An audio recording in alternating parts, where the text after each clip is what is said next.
والذين يقولون ربنا اصرف عنا عذاب جهنم إن عذابها كان غراما إنها ساءت مستقرا ومقاما। আমি সাক্ষ্য দিচ্ছি আল্লাহ ছাড়া কোনো মাবুদ নেই এবং মুহাম্মদ সাল্লাল্লাহু আলাইহি ওয়াসাল্লাম তাঁরই রাসূল। নিশ্চয়ই আল্লাহ সত্য, তার ফেরেশতারা সত্য, তার কিতাব সত্য, তার রাসূলগণ সত্য, কিয়ামতের দিবস সত্য, কদর সত্য, জান্নাত সত্য, জাহান্নাম সত্য। জাহান্নাম সেই নাম যা থেকে আমরা যতটুকু সম্ভব দূরে থাকতে চাই, যে নাম শুনলেই আমরা তা মস্তিষ্ক থেকে দূরে ঠেলে দিতে চাই। জাহান্নামী হওয়া তো দূরের কথা, আমরা এ নিয়ে চিন্তাও করতে চাই না।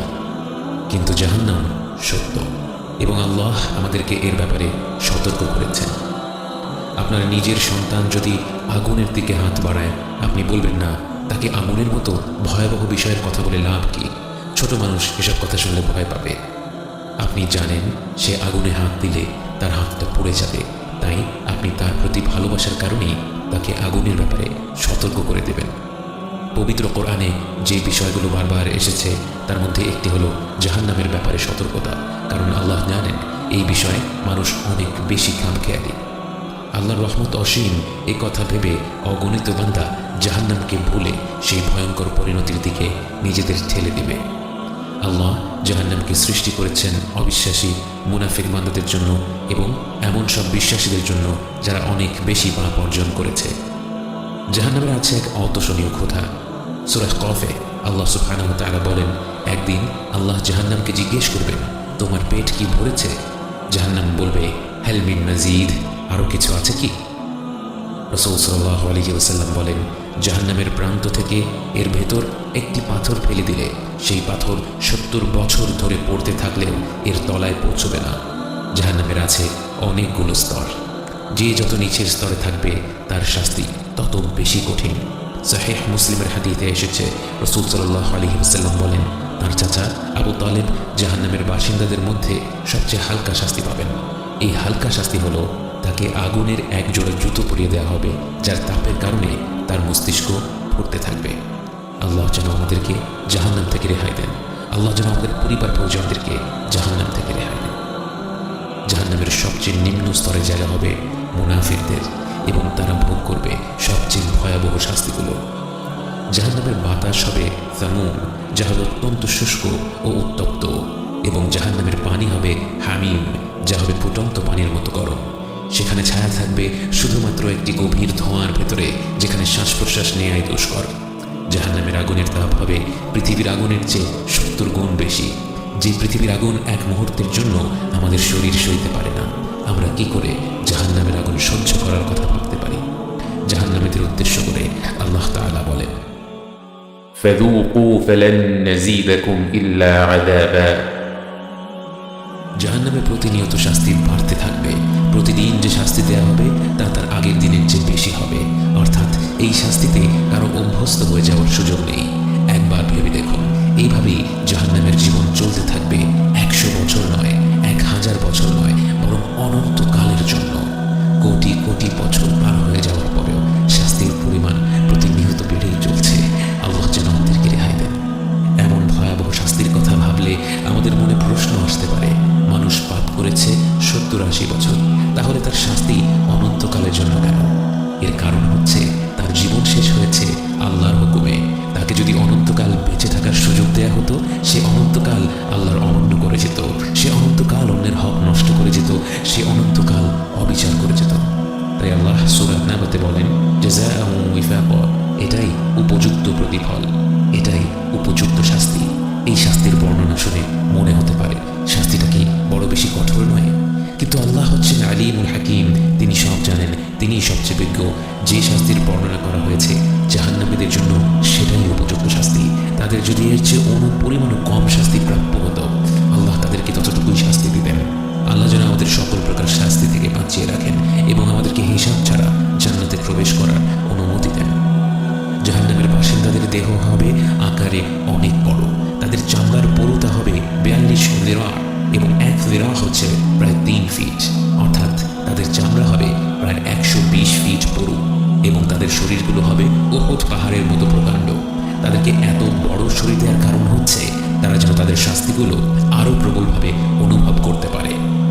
জাহান্নামীদের খাবার হবে দরিয়া, যা না ক্ষুধা মেটাবে না কোনো পুষ্টি দেবে।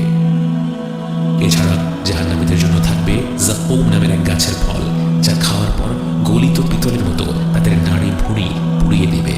এবং তাদের পানীয় হবে হামিম, যা হচ্ছে ফুটন্ত পানি, যা পান করার পর তাদের তৃষ্ণা কমবে না বরং বৃদ্ধি পাবে। এবং ওসাক, যা হচ্ছে জাহান্নামীদের পোড়া মাংস থেকে বের হওয়া তরল বস্তু। আল্লাহ আমাদের উপর রহম করুন, আল্লাহ আমাদের জাহান্নাম থেকে রক্ষা করুন।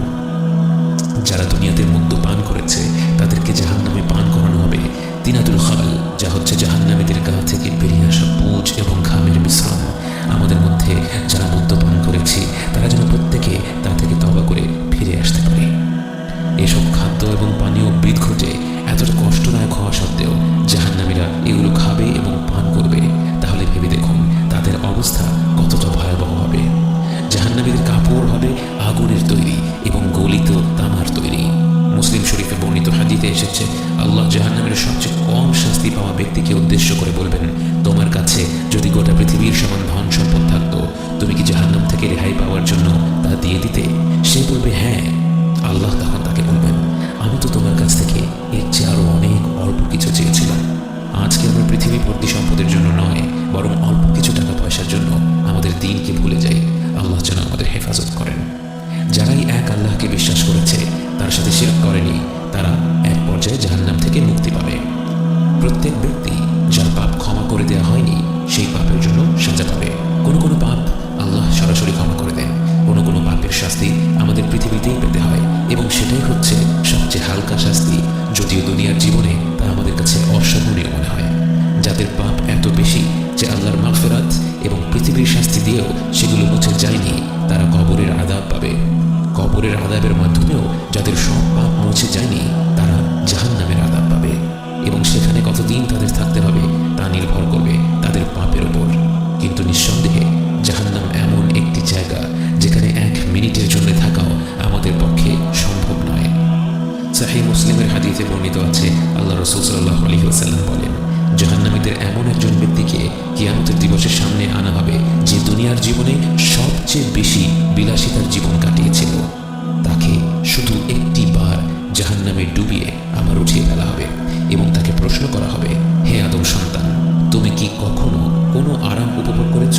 জীবনে কি কোনো ধরনের বিলাসিতার স্বাদ পেয়েছ? সে আল্লাহর কসম খেয়ে বলবে, না আমার রব, আমি জীবনেও কোনো ধরনের আরাম আয়েশ, কোনো ধরনের বিলাসিতা উপভোগ করিনি। সে ব্যক্তি কিন্তু মিথ্যা কথা বলছে না। সে এক মুহূর্তের জন্য জাহান্নামের স্বাদ পেয়ে সত্যি সত্যি তার গোটা দুনিয়ার জীবনের প্রতিটি সুখ ভুলে গিয়েছিল।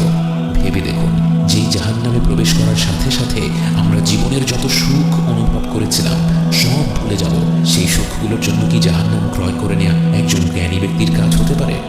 বাস্তবে অনেকে বলেন, আমি এক আল্লাহকে বিশ্বাস করলে তো জান্নাতে যাবই, হয়তো কিছুদিন জাহান্নামে কাটাবো, এই যা। এটা যে কত ভয়াবহ একটা ভাবনা, এটা জাহান্নামের বাস্তবতা সম্পর্কে না জানলে বোঝা সম্ভব না। আমাদের প্রত্যেককে জাহান্নামের ব্যাপারে সতর্ক করা হয়েছে। কোরআনে বারবার এ ব্যাপারে সতর্ক বাণী এসেছে। আমরা যেন এ থেকে পুরোপুরি দূরে সরে থাকার লক্ষ্য মাথায় রেখে কাজ করি। আমরা যেন প্রতিদিন এই ভয়ঙ্কর জায়গাটাকে স্মরণ করে নিজেদের জীবনটাকে গুছিয়ে নিই এবং আল্লাহর কাছে ক্ষমা চাই।